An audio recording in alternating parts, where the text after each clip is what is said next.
So welcome again, everybody. We've already introduced ourselves, so there's probably no need to go around the table or the room. But to enter into this session this morning on the Respect Life focused on elder abuse awareness, I'm going to invite you just to listen to a song that I sing. It's called Isaiah 49.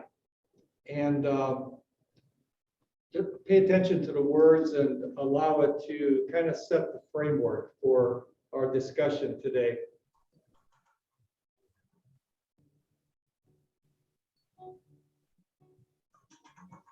I will never forget you, my people.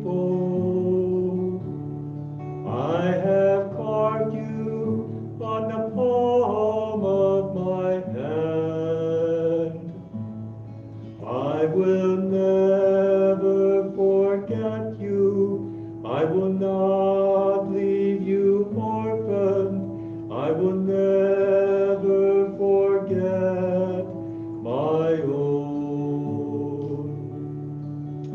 Does a mother forget her baby, or a woman the child within her womb? Yet even if these forget, yes, even if these forget, I will never forget my own. I will never forget you, my people. I have carved you on the palm of my hand. I will never forget you. I will not leave you orphaned. I will never forget my own.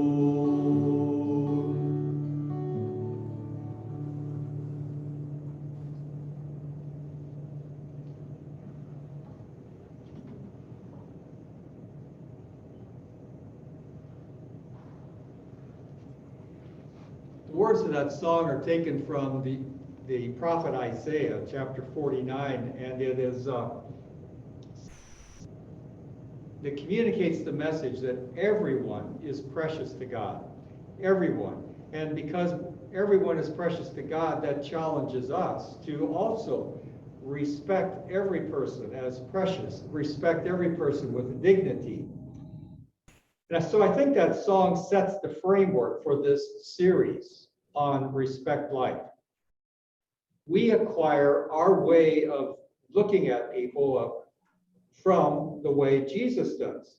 And when we see people with the eyes of Jesus, with the eyes of faith, we look beyond their appearances, which sometimes can distract us, and we perceive people as they really are, as Jesus sees them, with deep charity and respect for who God has designed us to be. And that's when we come to realize that we are all God's children. Whether first or last, we are all brothers and sisters in Christ. As you know, I am in Precious Blood Renewal Center in Liberty, Missouri, and we have a mission statement that says we are a safe and sacred place, offering healing and hope, renewal and reconciliation for all people. So parts of that mission statement say that we are a safe place for all people, which includes people still in the womb and people on their deathbed and every stage in between. So this Respect Life series is raising our awareness to respecting all those different dimensions. And today's topic is elder abuse awareness. When I used to think about areas of life calling for greater respect, elder abuse was not one of the items that came to my mind. But I realize now it is very real. It is a hidden abuse. Today, we want to bring it out into the light. Helping us do that are Nanna and Julie Kuzera, who are coming to us by Zoom from Chicago. Both of them are involved in the Jane Addams Senior Caucus in Chicago.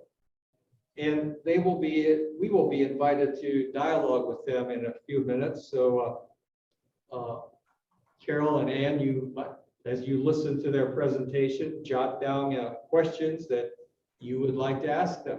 You'll have that opportunity later. But first, we're going to enter into prayer. And Kathy, if you would put the first slide up on the screen. And those of you who are on Zoom, I'm going to ask you to mute yourself while Carol and I in the room here pray together the words of this prayer.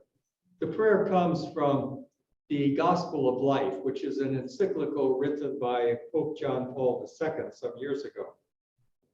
Let us pray. O Mary, bright dawn of the new world, Mother of the living, to you do we entrust the cause of life. Look down, O Mother, upon the vast numbers of babies not allowed to be born, of the poor whose lives are made difficult, of women and men who are victims of brutal violence, of the elderly and sick killed by the indifferences or out of misguided mercy. Grant that all who believe in your Son may proclaim the gospel of life with honesty and love to the people of our time. Obtain for them the grace to accept that gospel as a gift ever new, the joy of celebrating it with gratitude throughout their lives, and the courage to bear witness to it resolutely in order to build together with all people of goodwill the civilization of truth and love to the praise and glory of God, the creator and lover of life. Amen. Amen.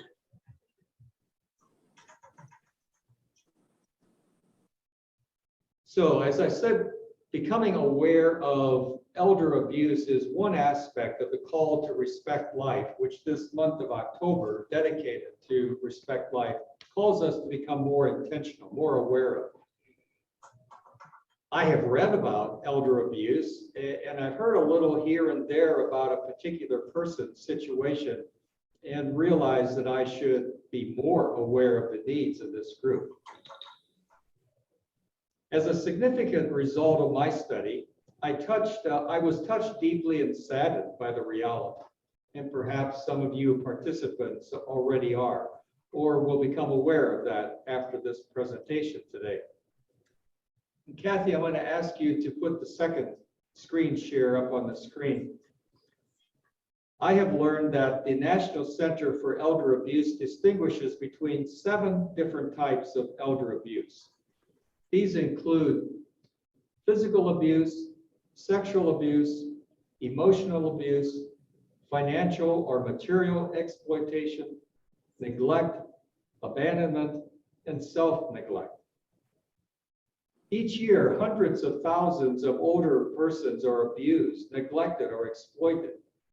Many victims are people who are older, frail, and vulnerable and cannot help themselves, so they depend on others to meet their most basic needs. Abusers of older adults are both women and men that may be family members, friends, or trusted others. In general, elder abuse is a term referring to any knowing, intentional, or negligent act by a caregiver or any other person who causes harm or a serious risk of harm to a vulnerable adult. Legislatures in all 50 states have passed some form of elder abuse prevention laws. Laws and definitions of terms vary considerably from one state to another, but broadly defined, abuse may be defined as those terms on the screen. Physical abuse, that is, inflicting physical pain or injury on a senior, for example, slapping, bruising, or restraining by physical or chemical means. Second, sexual abuse, that is, non-consensual sexual contact of any kind. Third, neglect, the failure by those responsible to provide food, shelter, health care, or protection for a vulnerable elder. Fourth, exploitation, the illegal taking, misuse, or concealment of funds, property, or assets of a senior for someone else's benefit. Fifth, emotional abuse, inflicting mental pain, anguish, or distress on an elder person through verbal or nonverbal acts, for example, humiliating, intimidating, or threatening. Sixth, abandonment, desertion of a vulnerable elder by anyone who has assumed the responsibility for care or custody of that person. Seventh, self-neglect, characterized as the failure of a person to perform essential self-care tasks and that such failure threatens his or her health or safety. So now we're going to turn to Julie and to Nanna. And Julie, I'm going to invite you, how would you like to begin? I invite you to introduce yourself and introduce us to this topic. I'm going to begin and then introduce Nanna, and we'll have questions at the end. So Nanna and I are proud to be the first presenters in this series, which promises so much to learn and realize and discuss. My name is Julie Kuzera. I live in Chicago, and I am a member of the Jane Addams Senior Caucus. This is a multiracial grassroots organization led by concerned seniors in the Chicago metropolitan area.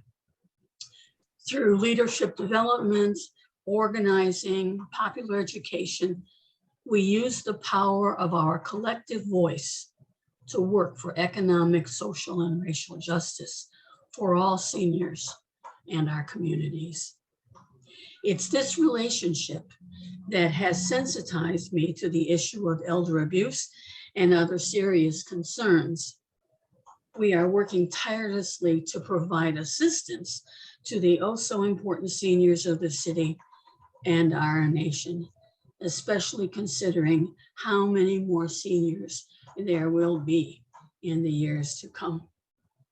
We will both share examples of this problem, share ways of recognizing the problem in others or yourself, sources of assistance, and possible techniques to prevent this abuse. It is my pleasure to introduce you to Nanna Cross, whose experience and expertise have given her multiple insights and inspirations about the senior community, including the problem of elder abuse. Professionally, Nanna has worked as a dietitian in hospitals, nursing homes, group homes for the developmentally disabled, home care, and hospice. She has served on the pastoral care team of her faith community and on the board of directors of the Jane Addams Senior Caucus. So she has much good information to share with us. So Nanna, take it away. Thank you, Julie. You're welcome. Thank you, Father Ron, for preparing us for this today with your singing. Very thought-provoking and very appropriate. So I'm hoping that all participants today will leave this session with a better understanding of elder abuse, ways that elder abuse can be prevented, and how you can advocate for your family, friends, and neighbors. Father Ron did present us some statistics. I'll just add to that a little bit. The National Council on Aging estimates that 1 in 10 Americans have experienced some form of elder abuse, and less than 5% of the cases are reported to authorities. Unfortunately, in about 60% of the elder abuse and neglect cases, the perpetrator is a family member. And 2/3 of the time, these are adult children and spouses. In about half of the abuse cases, the individuals have dementia or Alzheimer's disease. So I'm going to present you several cases that I've observed from living in my senior building, and then one case reported to me by a close friend. So currently what I see most often in the senior building where I live is abandonment and self-neglect. Low-income seniors live in the building and they're at high risk for abandonment, and with aging, self-neglect. In the building where I live, approximately 90% of the individuals are low income, and 10% are immigrants or refugees. And even though most of them have lived in Chicago for several years, some do not speak English. Some of the residents have serious mental illness, a history of addiction, or a history of homelessness. And many do not have family members who regularly check on them or advocate for them. So the first case is one of self-neglect. It's one of my neighbors in the building, an elderly white man who had worked professionally as a financial advisor when I met him. And he still had clients when I met him. He had lived here with his wife, who had died before I moved into the building. He didn't have any children, but he mentioned his adult nieces several times. When I first met him, he was a friendly, congenial man. However, over time, he developed dementia and paranoia. Because of his paranoia, he didn't trust his housekeeper to do his laundry or buy groceries for him.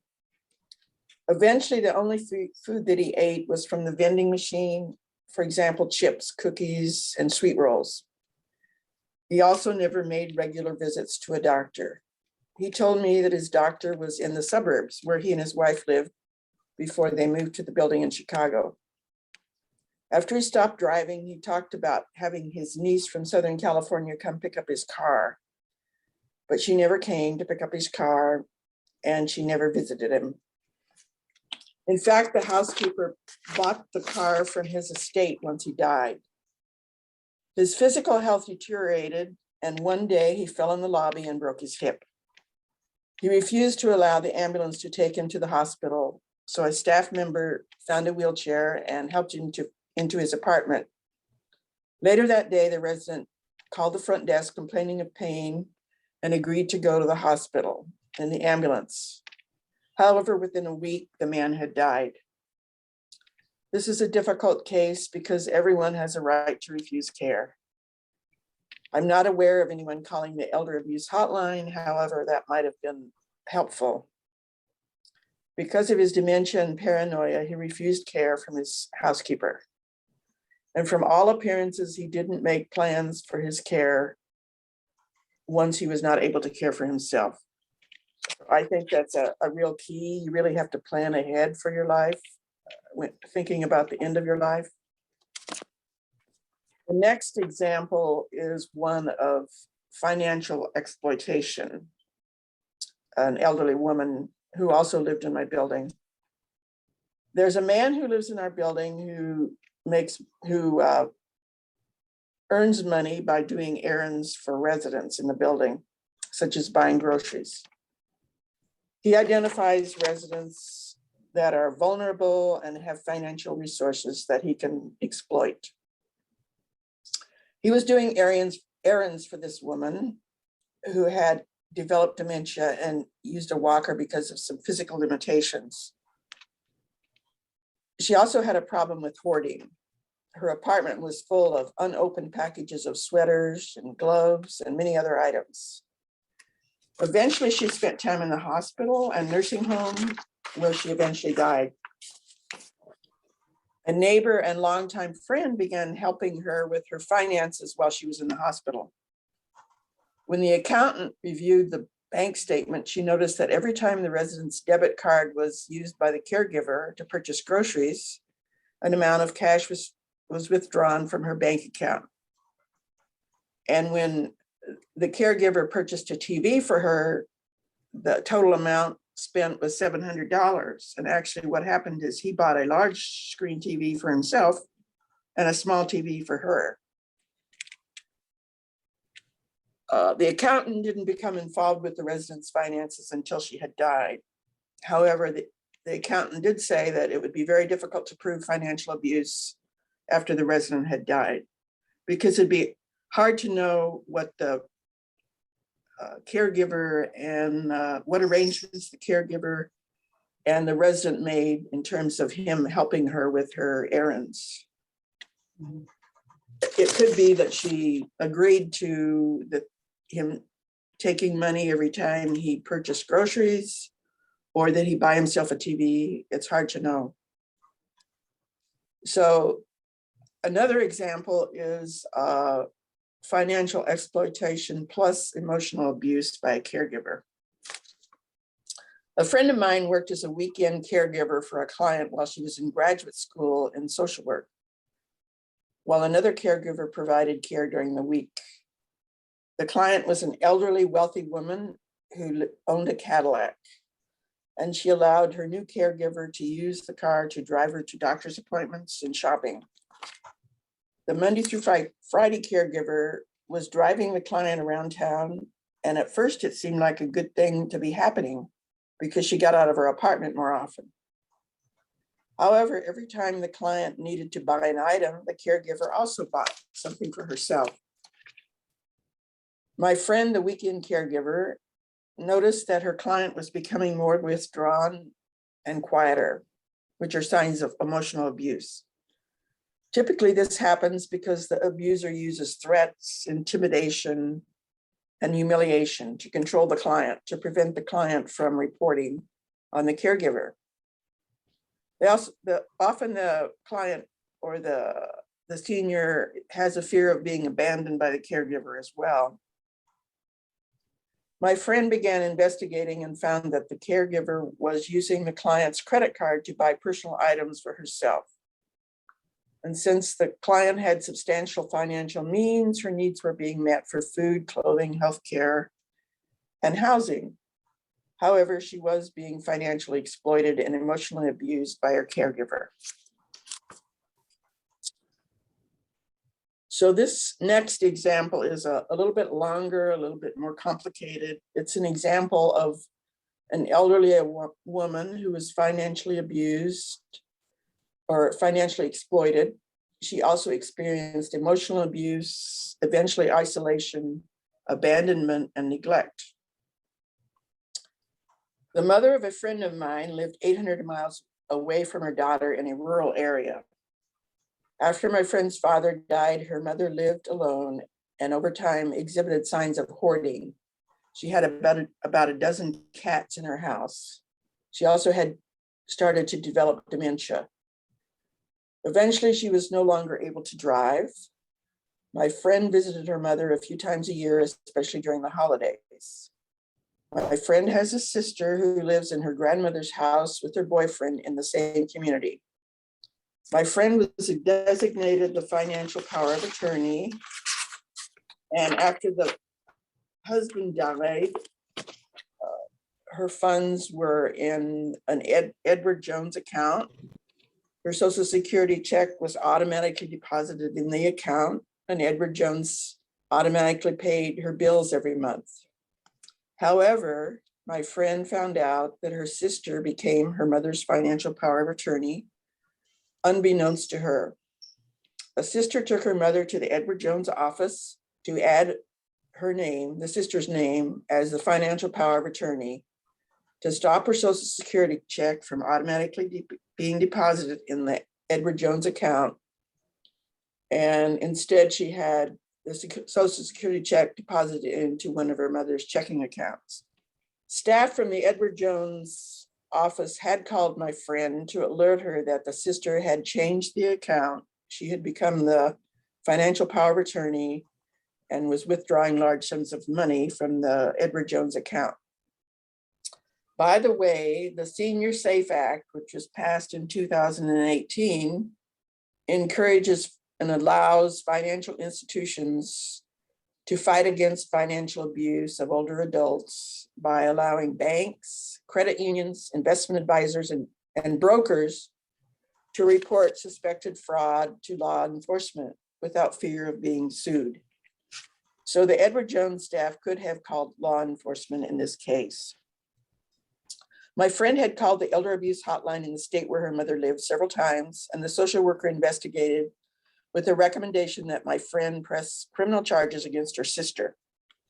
My friend was reluctant to file charges against her sister for fear of straining the relationship with her mother,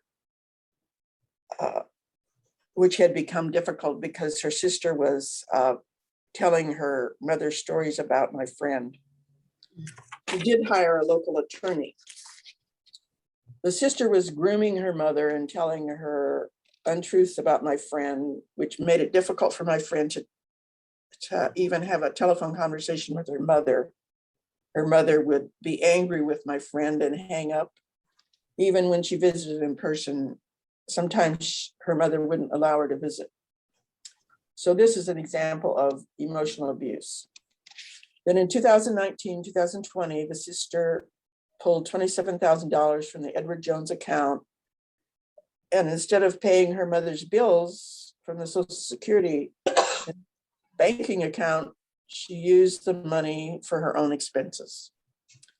For example, she used her mother's credit card to obtain a $5,000 cash advance to pay off her car was repossessed. In order to have ownership again, she had to pay the debt she owed on the car. She used her mother's credit card to charge $500 for groceries, supposedly for her mother. And she used the credit card to charge $5,000 for gasoline. And when she went to Walmart to buy groceries for her mother, she obtained $100 in cash back. And she seemed to go to the Walmart about every day. She also registered her mother for a real estate course the daughter attended. My friend's sister stopped paying her mother's bills or delivering food for her and her cats.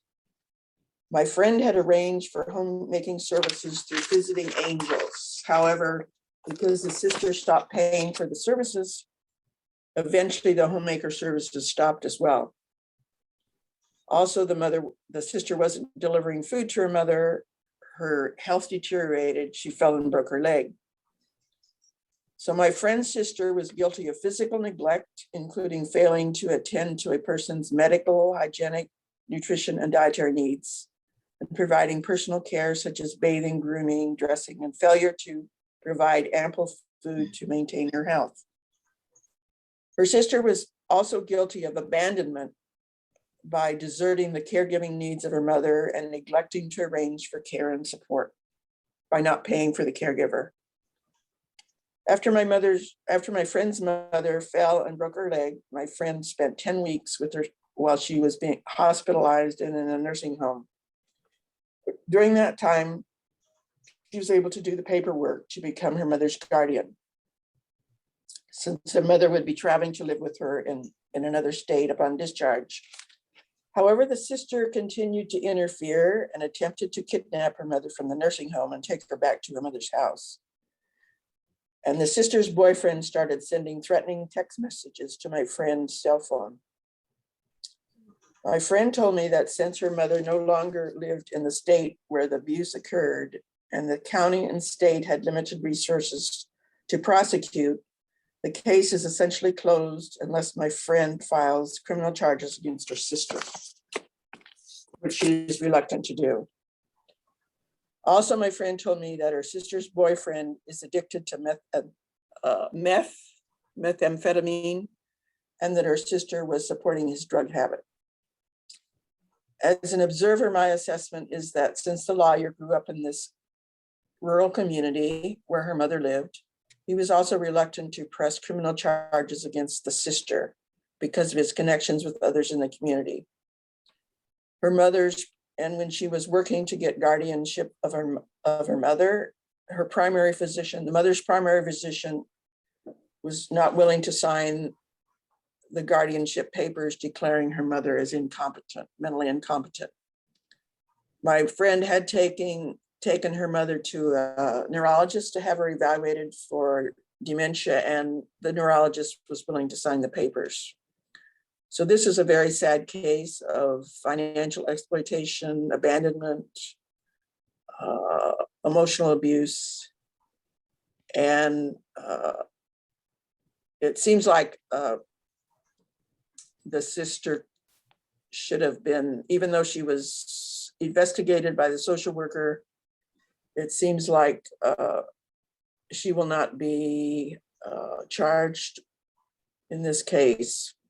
Some of the reasons for underreporting elder abuse in families is a fear of retaliation by the offender, and I think that was what the case in this example. And reluctance to disclose the incident because of shame and embarrassment, especially in a community where everybody knows everyone else. Concern that they will be put in a nursing home. Dependency on the offender for care. The mother was dependent on her, my friend's sister, for care. And just not being able to report because of physical and mental limitations. So that's kind of the end of my examples. And now Julie's going to report on an example from a nursing home. Right? Yes, yes, thanks, Nanna.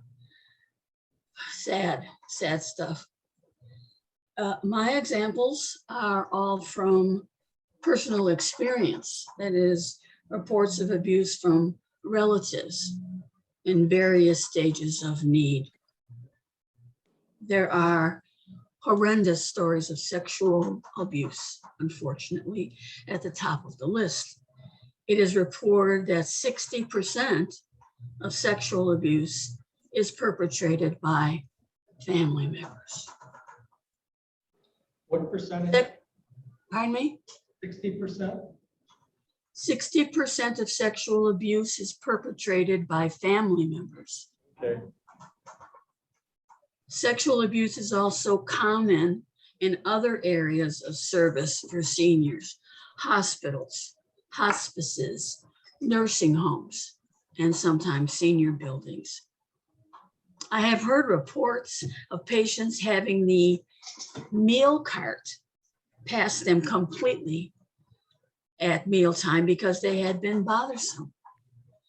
There have also been instances of delayed medications delivered, unanswered calls to nurses or other caregiver stations, and several reports of downright cruelty. I will give you only one. I knew somebody very close to me who could be bothersome and crabby and demanding in the nursing homes she lived in. Several times, she was transferred to other places because of her constant acting out. Before her last move, there was not a place ready for her to occupy at the receiving nursing home. So she was sent to the facility, which had the worst reputation in the city and the state. Conditions were deplorable. And the worst I heard about was this. When it was time for the residents to be bathed, they were taken to a large room with a cement floor that was dotted with drains. Residents were told to disrobe and sit in a wooden chair to which they were tied with a rough rope so they couldn't get up. When all were settled, someone came in with a fire hose and hosed them down like animals. When the water had drained off, they were told to dress and return to their rooms. I can hardly say the words out loud. there are so many abuses that we don't know of for a lot of the reasons that Nanna mentioned. There are things that need to be studied, things that need to be found out, and legislation that needs to be passed to guarantee safety to seniors. That's one of the things that the Senior Caucus tries to do, but it unearths all the time the abuses that are still going on. If there are questions about any of the things that we shared with you, we'll take them now.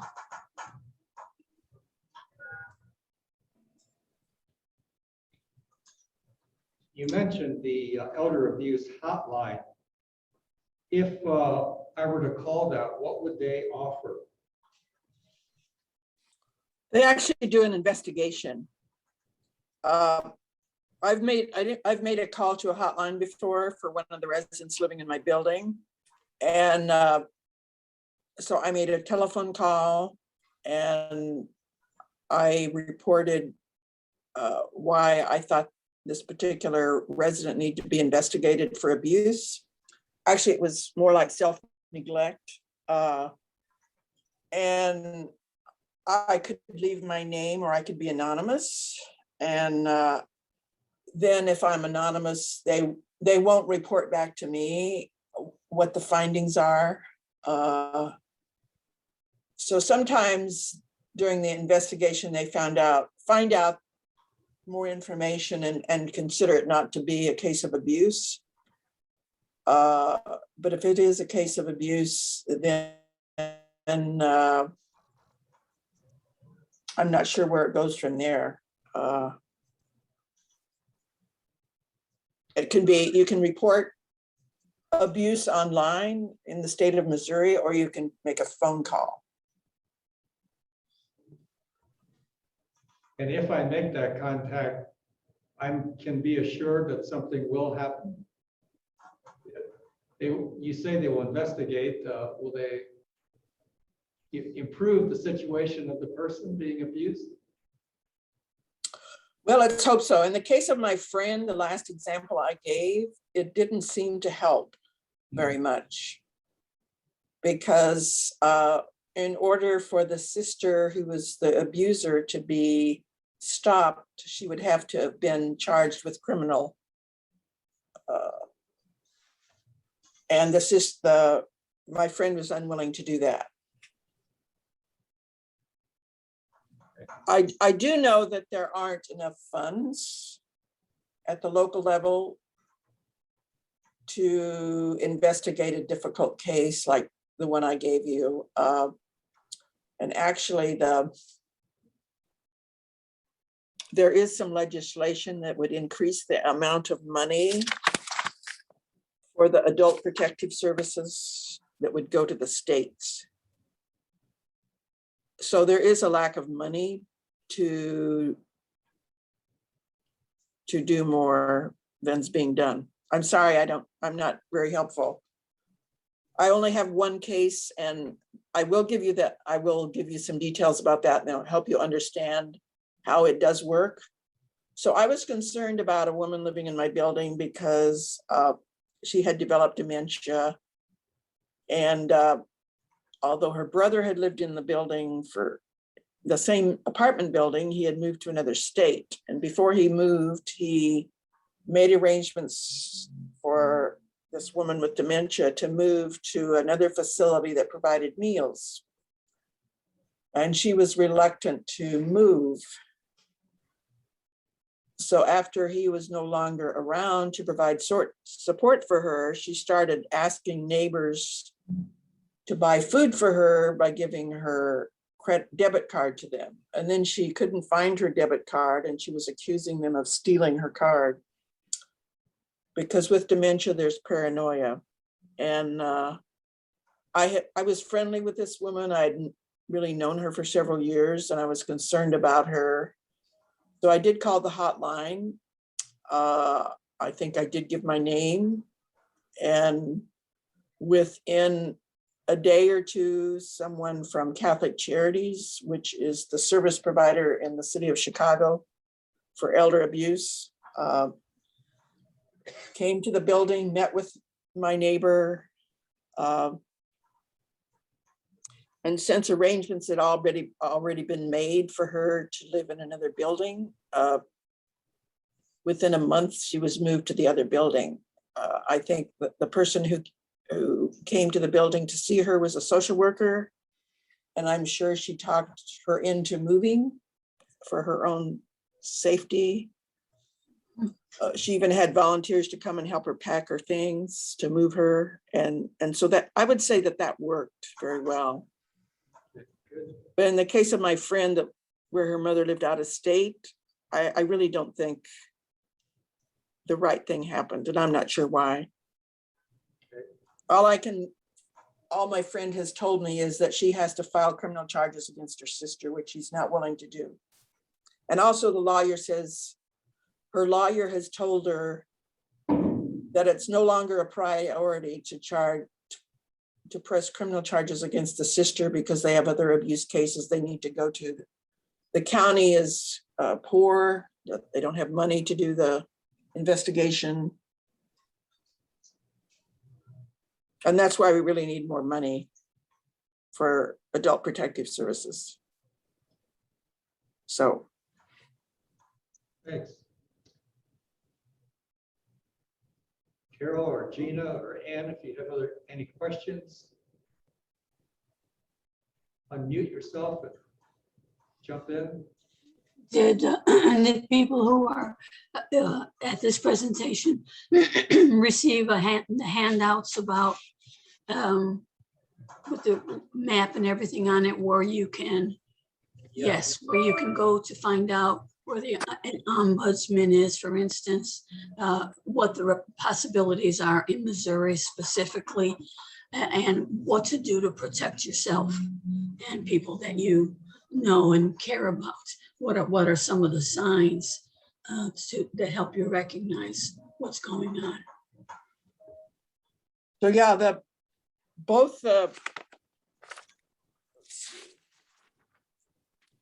one of the handouts is specific for Missouri, but actually it's the handout with the map on it.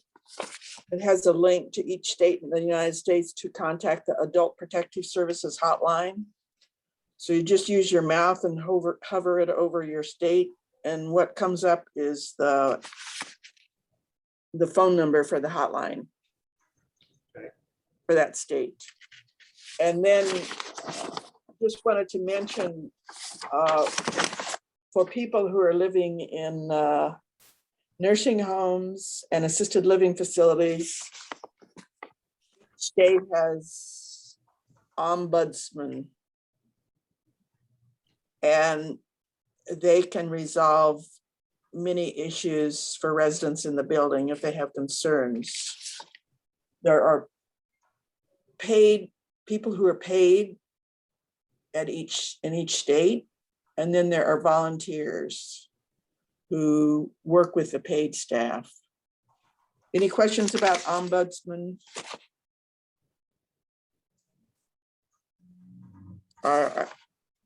Is everyone aware that those exist?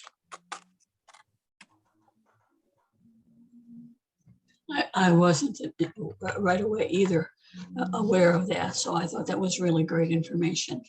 Also, what to look for in yourself or friends and family members that might indicate abuse of some kind. And as far as the hotlines go, it's wonderful to know in different states what the hotline is, and at least use that as a jumping off point for where you can go next to make sure people are being cared for properly. Being aware is a big part of it, and looking for signs of discomfort and abuse. Yeah, one of the handouts is red flags of abuse, and emotional and behavioral signs would be changes in behavior or sleep, more fear, or person is more fearful, they become isolated, become depressed.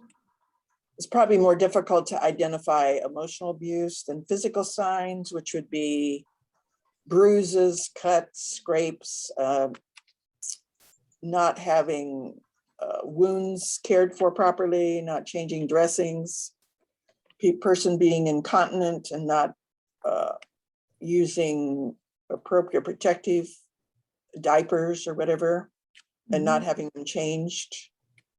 And then financial signs of abuse, watching your bank account statements to make sure that someone's not taking money from your account, and watching your credit card statements as well. So one of the handouts is protect yourself, how to protect yourself.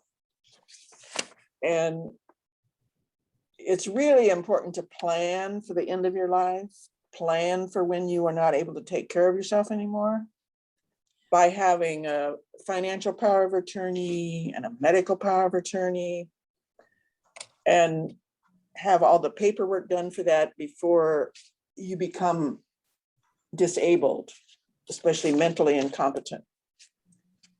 And How do we promote that? Go ahead, How do we question. promote that? How do we encourage more and more people to think about planning ahead? Well, our pastoral care team at my church, we had a series of classes for our members about this. I just think it's, you know, people don't deal with death very well. They don't deal with planning ahead very well. And so we did have, I think, just talking to people, you know, if like your parents, if they're elderly, talking to them, encouraging them to plan ahead.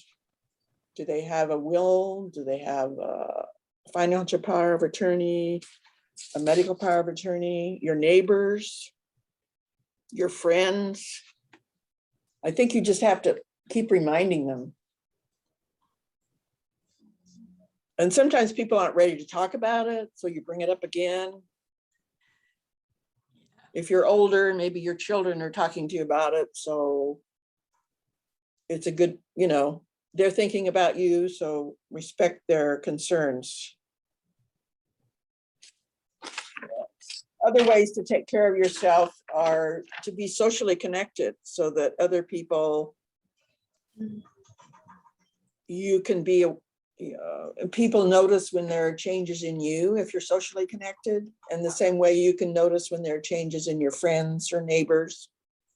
I make a habit of paying attention to my neighbors. If I notice I haven't seen them for a while, if I don't hear them next door, if I see a delivery in front of their door for several hours, I call them or knock on their door to see if they're okay.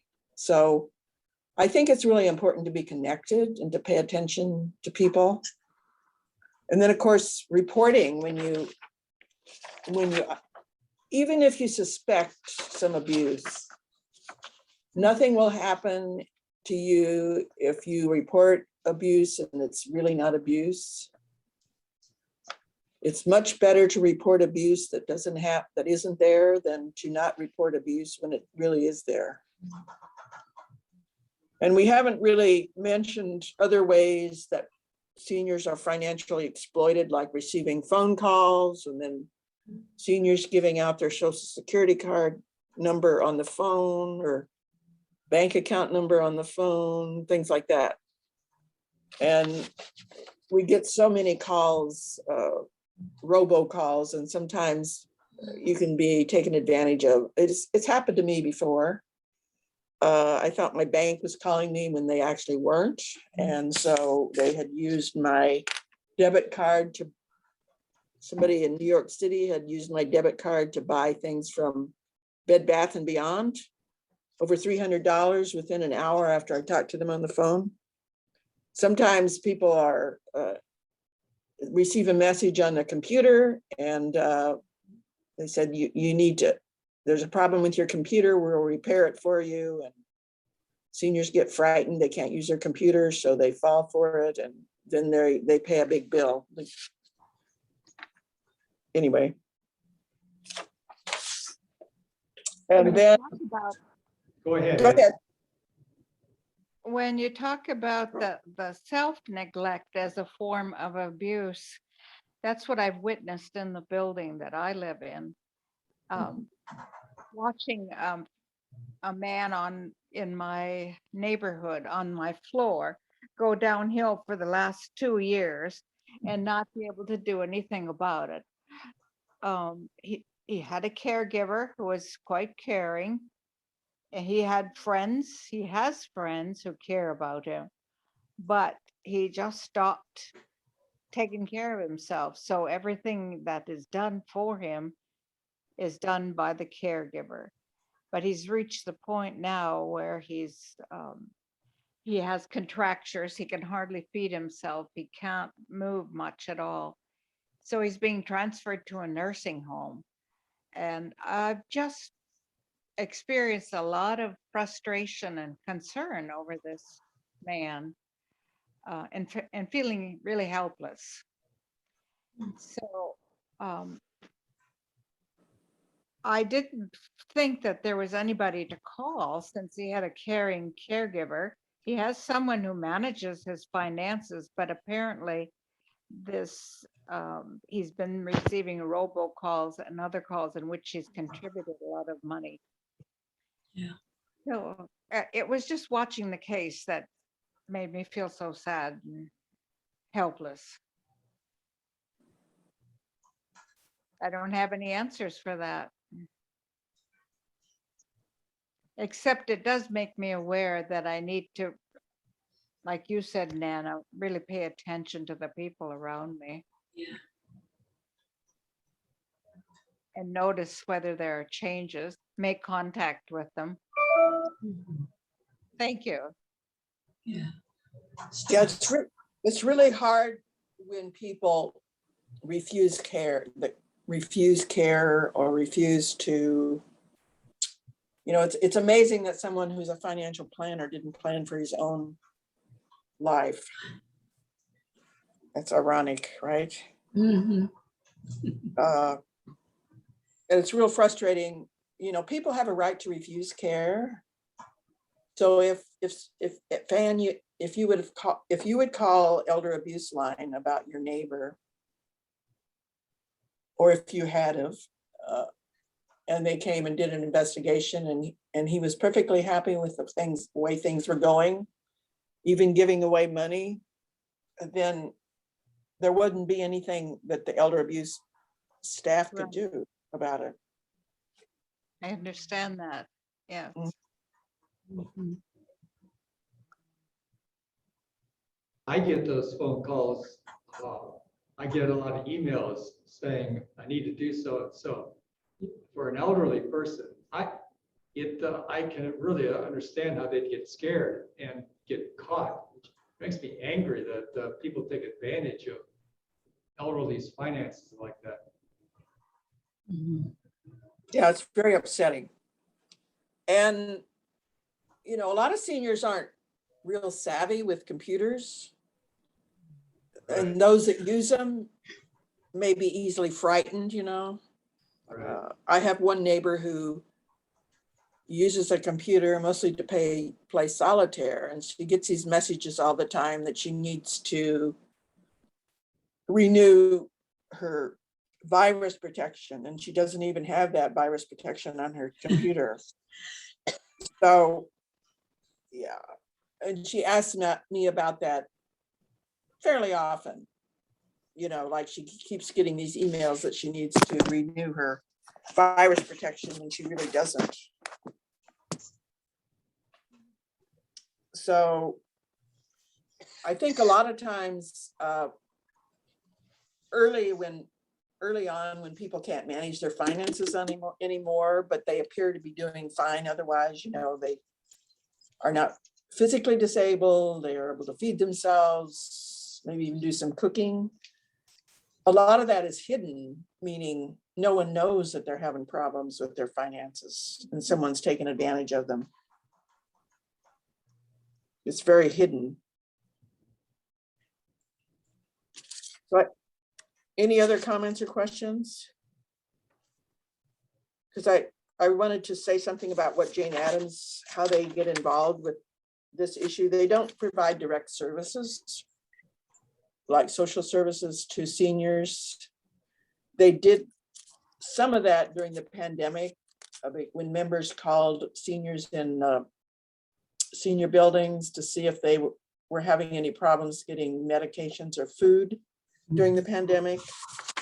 But usually what they do is work with legislation, work at things at the systemic level. And so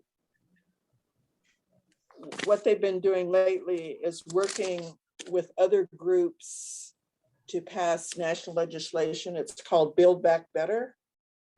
And it would amend the Social Security Act to expand home and community-based services for older and disabled Americans, while improving the jobs and pay of the home care workers who care for them. The legislation would expand services for vulnerable seniors. The criteria for these services varies by state, but in Illinois, the criteria is that the person would qualify to live in a nursing home because of the support they need, as well as income low enough to qualify for Medicaid. The current system is fragmented, underfunded, and inadequate, and had devastating consequences during the COVID pandemic. So, how many of you know about home and community-based services? Well, home and community-based services is usually administered through Medicaid at the state level. The funds come from the federal government. It provides a homemaker for people who need assistance with cooking, house, laundry, even shopping. And for people who are on Medicaid, they're able to have those services. But it really needs to be expanded. People in middle income also sometimes need help. It does cost money for those services, and if this bill would pass, then there would be more money for more services. I understand in Chicago area, there are 19,000 people waiting to get community care services. And the goal of the community care services is to keep people out of a nursing home, because it costs the state a lot more money to have them in a nursing home. But right now, there's not enough money to provide services for all the people who need them. And also this legislation would provide more funds for the adult protective services so that more cases could be investigated, like the very complex case example that I gave you.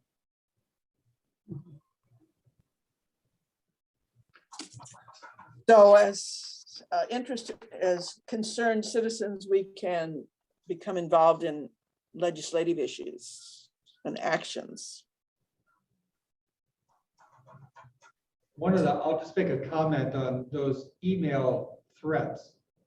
Something I've learned to do, for example, I have a Juno email account.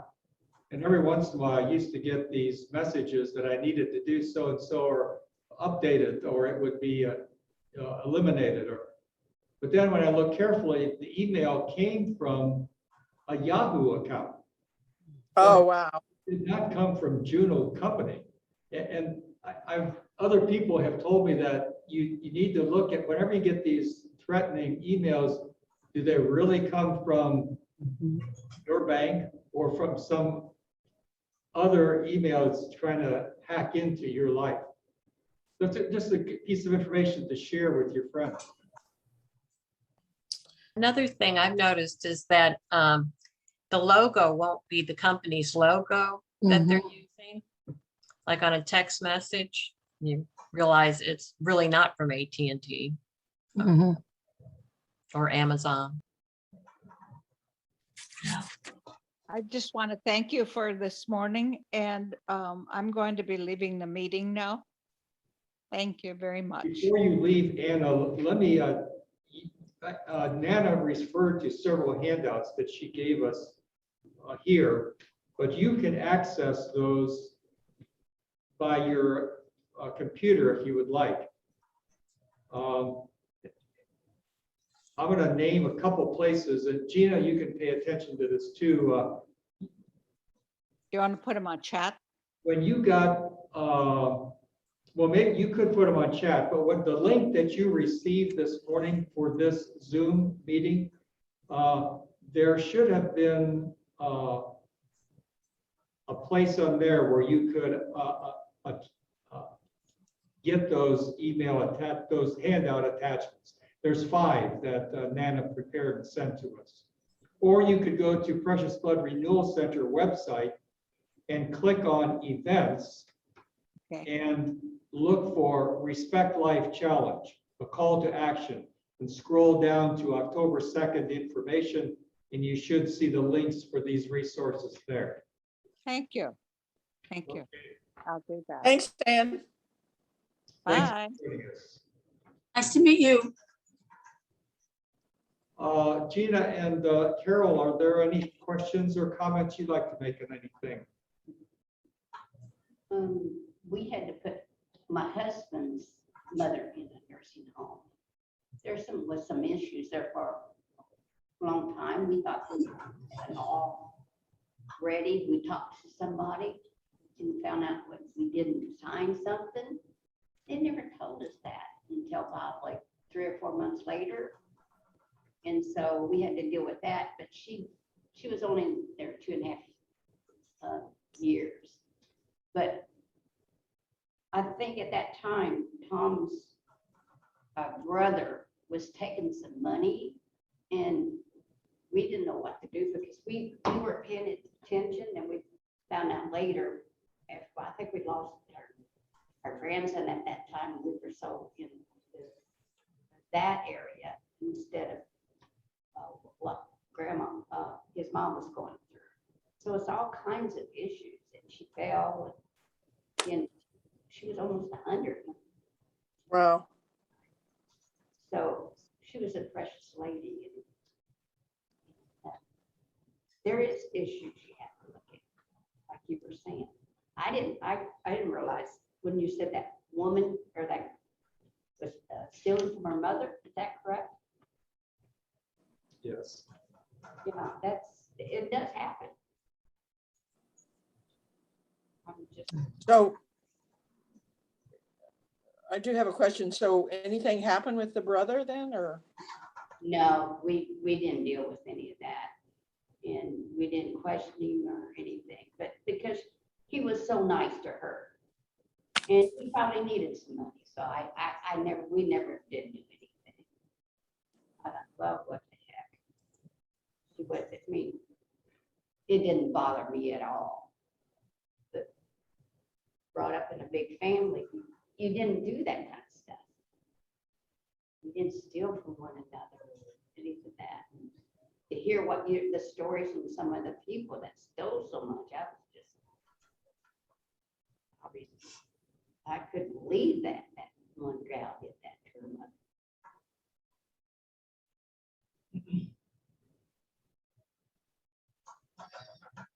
I would just like to make a comment. I think from a Respect Life perspective, I know we're talking mostly about protecting our seniors from elder abuse, but I think we have to be careful as a society to also give them the dignity that they deserve. We want to sometimes take away their rights to make decisions about things that they're perfectly capable of making decisions about. And, you know, they have a lot of life experience, a lot of wisdom.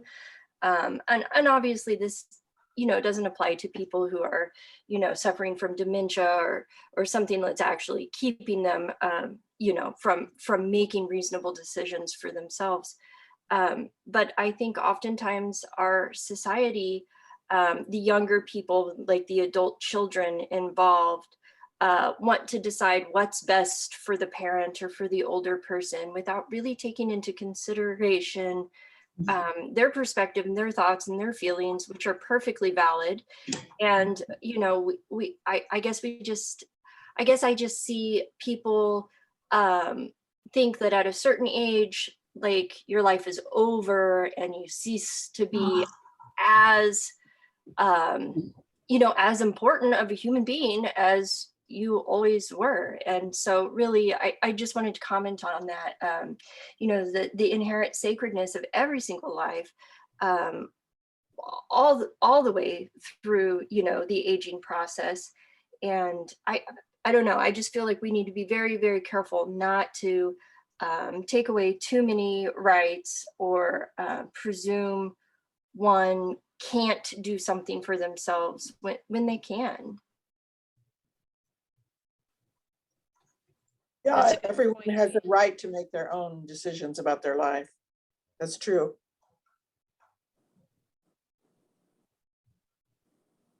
It's just that sometimes, like I had a neighbor living in my building. I was also a friend of his. We go to the same church. And he was nearly blind.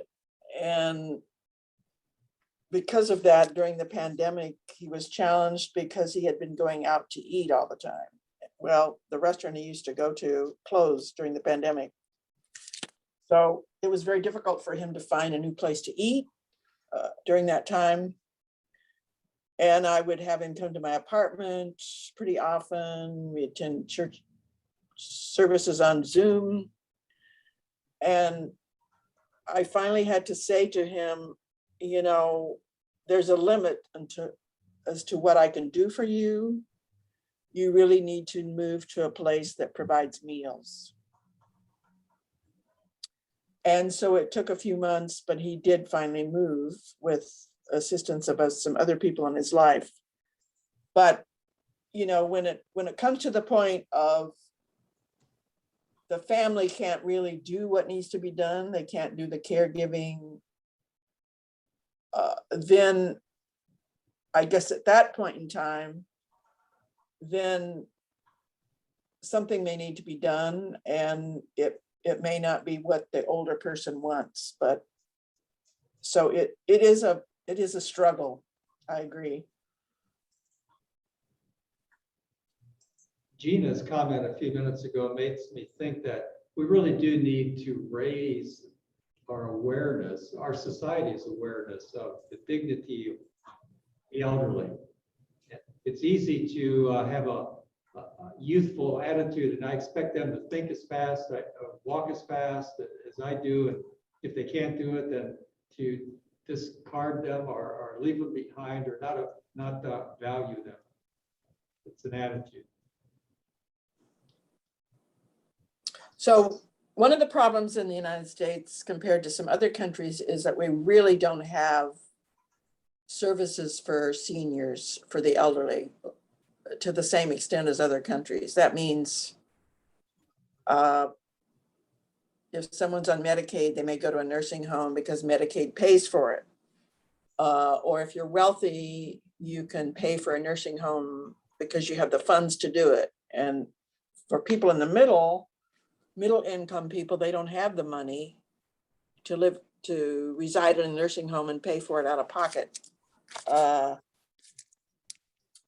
And there is a movement to have people remain in their home as they age, but there are not services for that are covered by any insurance or Medicaid or Medicare. And so I think systemic changes are really what's needed in this country.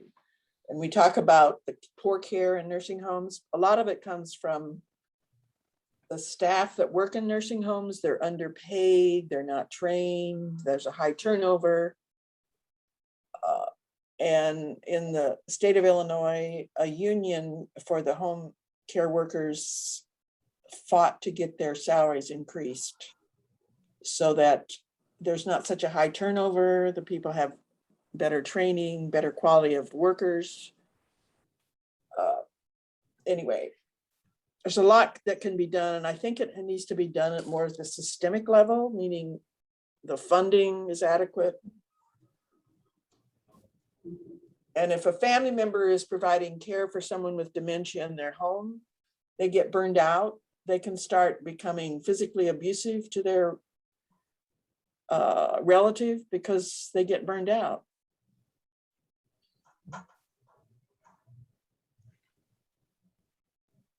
Before we run out of time, I'd like our participants to think about, what have you learned today?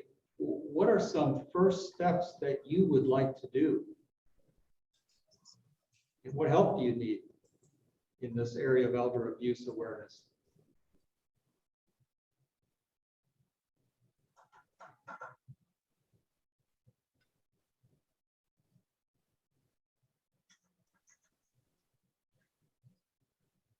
I like Nanna's comment about church can help raise awareness. I think that's worthy of me asking the local parish, just to ask, what are you educating or doing or helping?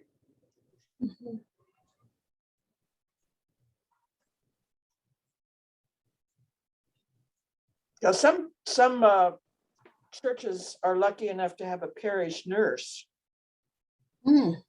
Yes, I've heard of that. and that's really ideal. Great idea.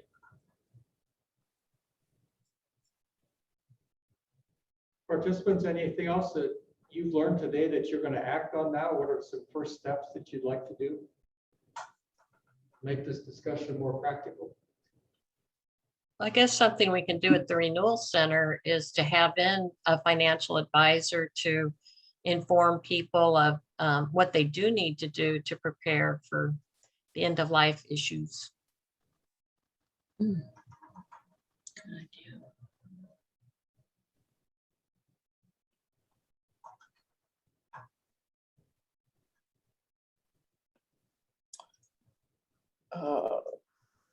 Yeah, people, a building like mine, you know, it's really important to have, for the manager to have information about who to contact in case of illness or hospitalization on file. At one point, when I first began living here, that information wasn't available to the manager.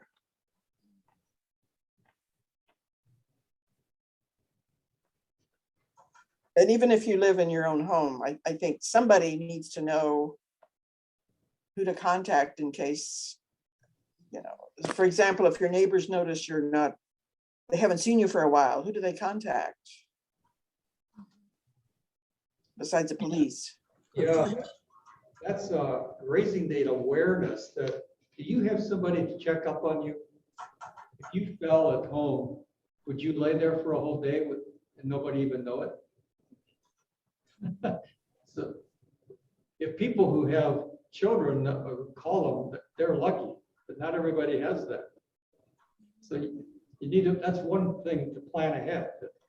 Make sure there's somebody, a network, talking to each other, checking on each other, like in your building.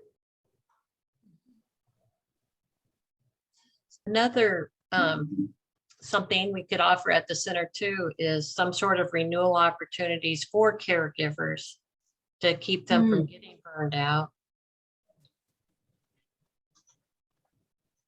Good idea. They really need a lot of support, caregivers do. And when I worked in hospice and home care, we just had wonderful, like, nursing assistants. They were just the most wonderful people. So there is people do have a calling to do that kind of work. But they need to get paid more. Yeah. And they need to be trained. The new ones need to be trained.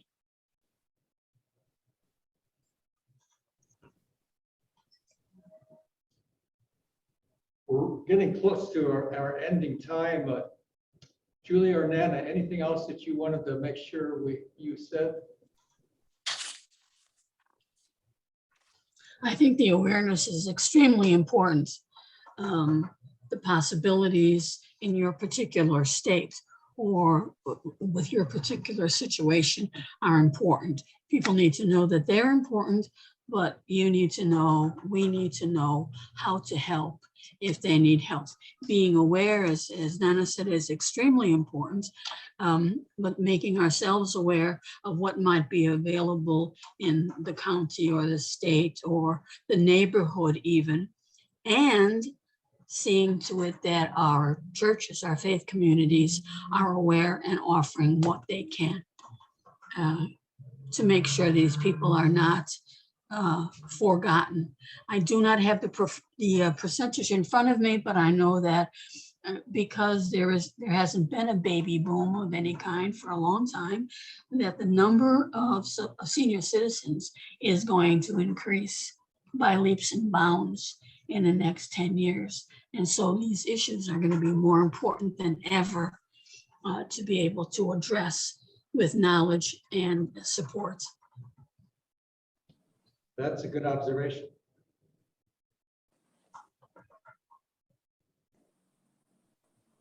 Yeah, what I've seen in my building is that when people need help, they often ask their neighbors to help them. And it's really not a good idea to do that, because the neighbors may take advantage of you. They don't know all the resources available. Yeah. So whenever possible, it's really good to have your caregiver have a background check. They may still exploit their clients, like happened to a friend of mine, but at least they do have a background check. I just wanted to mention that senior centers are across the country, and senior centers do provide a lot of service for seniors. Some senior centers are much better than others, but they do provide lots of services. And so, especially in rural areas, senior centers can be very helpful.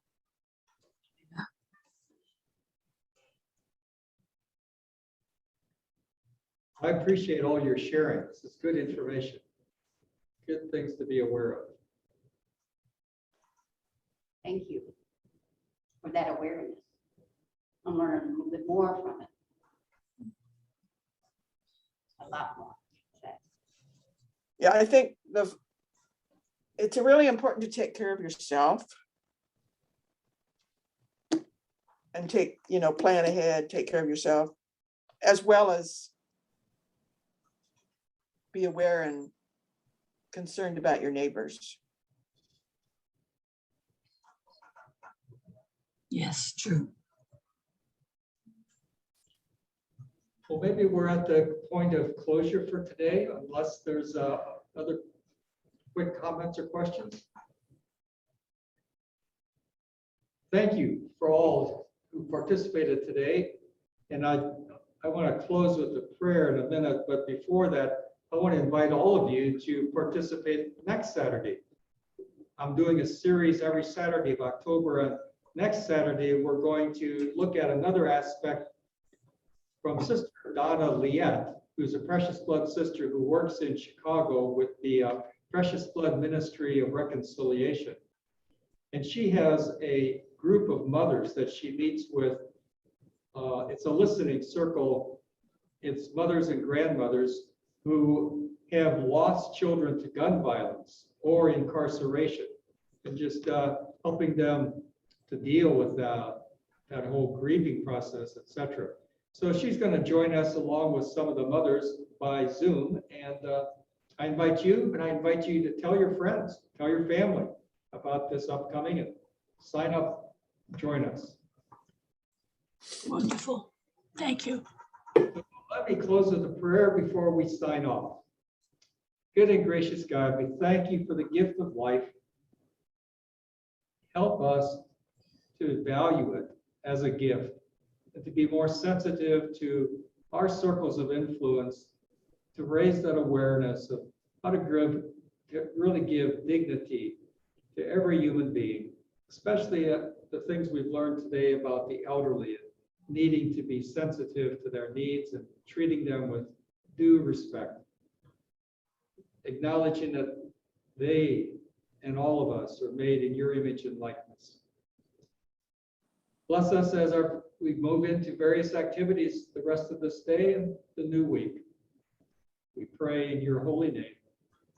Amen. Amen.